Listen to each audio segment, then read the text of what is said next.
Sam Cooke did not know, when he walked through the side entrance of the theater that afternoon, that Etta James was still on the stage. He had come in early, earlier than the schedule required, earlier than anyone else from his party, for the particular reason that Sam Cooke sometimes arrived early to venues and walked through them alone, in the quiet hours before an evening show, when the theater was empty and the lighting was half up and the space had not yet been claimed by an audience. He had a habit of this. The people who traveled with him knew it and left him to it.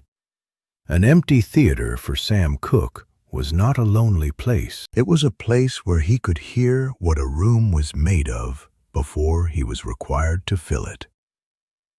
He had come in through the side entrance, moved past the instrument cases and equipment stacked in the wing, and was stepping into the house, the main floor, the empty rows of seats, when he heard it. A voice from the stage. Not performing, not projecting for a crowd, singing in the specific way that singers sing when they believe no one is listening. Not smaller than their full voice, but differently shaped, the way a room sounds different when you speak in it alone than when you speak in it for an audience. The microphone was on, the band was not. Just the voice and the room and the sound of the high ceiling taking both of them in. Sam Cooke stopped walking. By the early 1960s, Sam Cooke occupied a position in American music that was almost without parallel. He had crossed lines that the industry had considered uncrossable.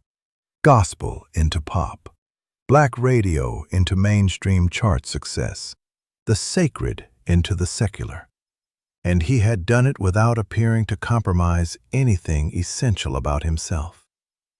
His voice was one of the most recognized sounds in the country. His records sold. His performances filled rooms. And unlike many performers who achieve that kind of visibility, he was genuinely respected by the people around him, not for the sales or the charts, but for the specific quality of what he did with a song, which was something that other singers noticed even when the general public couldn't entirely name it. What Sam Cooke did with a song was trusted. He sang with a precision that never felt cold, a control that never felt like containment. He understood where every note was going before it arrived, and he placed each one with the deliberate ease of someone for whom the music had become so internal that performing it looked like simply opening a door. He made the difficult look inevitable. He made the crafted look natural. And the people who worked alongside him, musicians, arrangers, other singers, recognized this as one of the most demanding and least visible forms of artistry that existed. He was standing in the house of a theater he had arrived at early, in the middle of an afternoon, and Etta James was on the stage. He recognized her voice immediately. He knew her work. He had followed chess records with the attention that serious musicians pay to labels that are doing something real.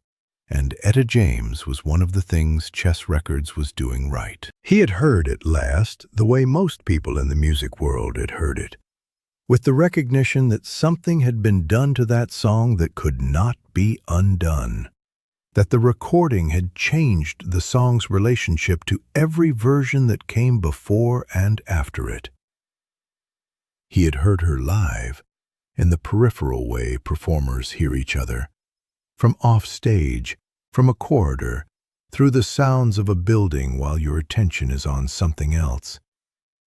He had never heard her like this. The song she was singing during the soundcheck was not At Last.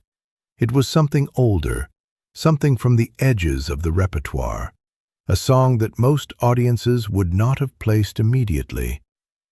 She was not running through it for technical reasons, checking a level, testing a monitor. She was singing it the way a person sings something when they need to be inside music for a moment, and the specific song is less important than the act of singing it. Unhurried, unguarded, with the full instrument on and none of the performance surrounding it. Sam Cooke sat down in one of the empty seats. The empty theater is a specific kind of place for a singer. Etta James had been in enough of them to know what they did to a voice. The way the acoustics of a room with no one in it were different from the acoustics of the same room full of bodies. How the sound moved differently. How the feedback from the space came back to you unfiltered by the absorption of a crowd. A sound check in an empty theater was a technical necessity, and also, for a singer who paid attention to these things, a rare kind of privacy. You could hear yourself in a way that a full house never allowed. The room told you the truth about the voice because the room had no interest in being polite about it. Etta used sound checks differently than some performers did. She did not treat them as purely mechanical. A level here, a monitor adjustment there, a run-through of the first verse to confirm the setup was working.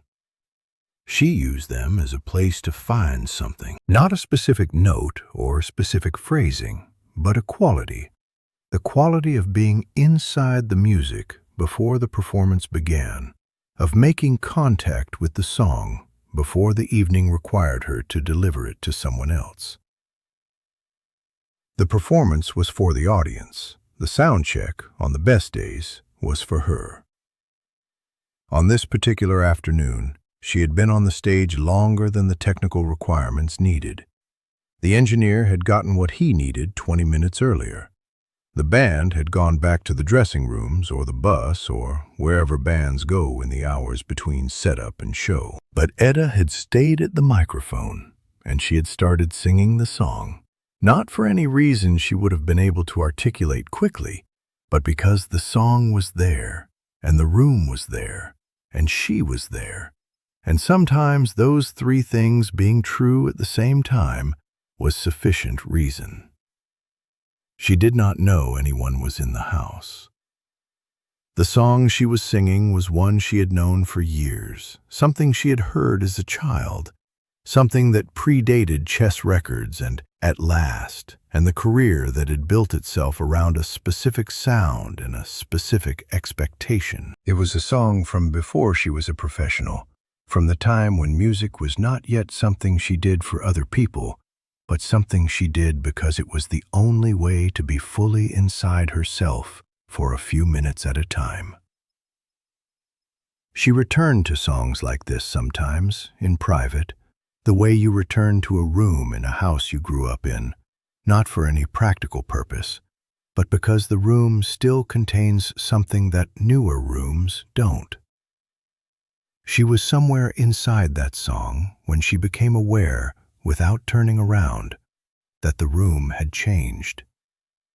Not dramatically, not with a sound or a movement or anything she could have pointed to, but a room changes when someone enters it, even a room as large as a theater. And Etta James had spent enough years on stages, reading audiences, tracking the energy of a crowd through the specific pressure of collective attention, to feel the change without seeing its source. She finished the phrase she was on, she let the note resolve, and then she turned toward the house. Sam Cooke was sitting in the 11th row, off to the left of center. He had not moved since he sat down. He had not shifted in the seat, had not reached for anything, had not done any of the small, unconscious things that people do when they are sitting in a place they did not expect to be sitting. He had simply placed himself in the seat and stayed there, with the complete stillness of someone who has found something worth being still for. He raised one hand when she turned, not a wave, more a gesture of acknowledgement. the motion of someone letting another person know they were seen without requiring anything in return. He did not call out. He did not stand. He simply raised his hand and waited. Etta looked at him for a moment from the stage. The situation had an obvious awkwardness to it, a performer discovered mid-song by another performer, in conditions that were not designed for an audience, singing something that had not been prepared for anyone to hear. Most people in Etta's position would have felt exposed. Most people would have managed the moment with a joke or an apology, or some gesture that acknowledged the awkwardness and redirected it before it could settle. Etta James did not manage it. She looked at Sam Cooke in the 11th row for a moment, and then she turned back to the microphone, and she finished the song. She sang it all the way through, the remaining verses, the bridge, the final chorus, the last held note. Not louder than she had been singing it, not performed up in the way a singer performs when they become aware of being watched. If anything, slightly quieter, not pulling back from the song, but going deeper into it, the way some people respond to being seen by becoming more rather than less themselves. Sam Cooke sat in the 11th row and listened. What he heard in those remaining minutes was not something he could have easily described in technical terms, though he had the vocabulary for it. It was not a question of notes or phrasing or control or any of the categories that musicians use when they are being analytical about voices. What he heard was the thing underneath the categories, the quality that all of those terms were trying to approximate, but none of them quite reached. He heard a singer who was not performing and who was therefore giving him something that a performance never could. The voice without the frame around it, the sound without the management of the sound, the music as it actually existed inside the person before it was shaped for anyone else's ears. He had heard great singers perform. He was a great singer who performed. He understood from the inside what performance required and what it concealed, the degree to which even the most honest-seeming performance was still a form of translation, the original into the deliverable, the felt into the communicated. He spent a significant portion of his life doing that translation work, and he did it better than almost anyone alive. But sitting in the 11th row of an empty theater, listening to Etta James finish a song she had started before she knew he was there, he was hearing the original, untranslated.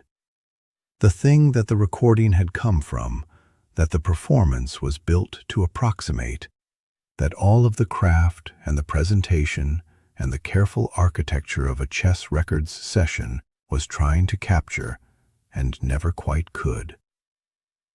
The note ended. The room held it for a moment, and then the room let it go. Sam Cooke did not applaud. That was the right choice, and Etta James understood immediately that it was the right choice. That applause in that moment would have been a reduction of what had just happened, a conventional response to an unconventional thing. The noise that people make when they want to acknowledge something but don't have a more precise language for it.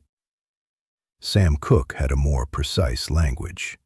He sat in the 11th row and said nothing for a moment, and the nothing said everything that applause would have obscured. Then he stood up and came down toward the stage.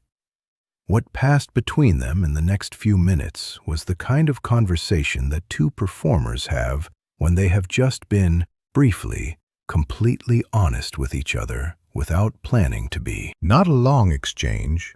Neither of them was the kind of person who spoke at length about music in the abstract, who reached for the vocabulary of appreciation and laid it out carefully. They spoke directly, the way musicians speak when the thing they want to say is already understood by the person they're saying it to, and the words are just confirmation. Sam Cooke said something about the song, not the performance of it, but the song itself, what it contained, why she had chosen it over something more familiar. He asked it as a genuine question, not a compliment shaped like a question. Etta answered without deflection. She told him why the song was in her, where she had first heard it, what it still did to her in an empty room when she didn't need to be careful about what it was doing. He listened the way he had listened in the 11th row, completely, without the slight drift of attention that signals someone waiting for their turn to speak. Then he said something that Etta carried forward. Not a piece of advice, not an observation about her talent, or her voice, or her place in the music. Something smaller and more specific. About the way she had continued the song after she saw him. About the choice she had made to go deeper rather than to pull back, and what that choice said about her relationship to the music versus her relationship to being watched. He was not teaching her anything she didn't know. She was not young enough or inexperienced enough for that framing to be accurate, and Sam Cooke was perceptive enough to understand that. What he was doing was naming something she knew and had never heard named by someone outside herself, confirming that what she was doing in private, what she returned to when no one was watching, was not separate from her art. It was the source of it. The evening show happened a few hours later. Both of them performed. The audience received them with the generosity of people who have been given something real, and neither of them showed anything of what had passed in the empty theater in the afternoon. Not because it was a secret, but because it belonged to the afternoon and not to the evening, to the empty room and not to the full one. Sam Cooke died in December 1964, 3 years after the afternoon in the empty theater.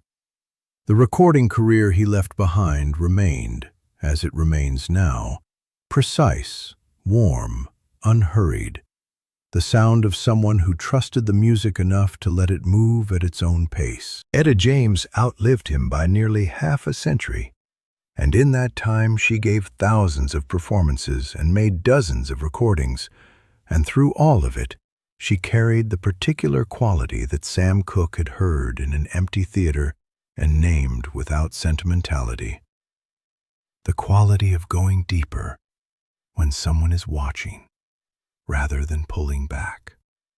Of being more yourself in front of a witness than you are when you are alone.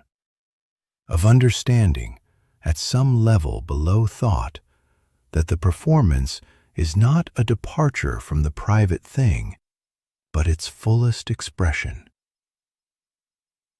Sam Cooke sat in the 11th row and heard it.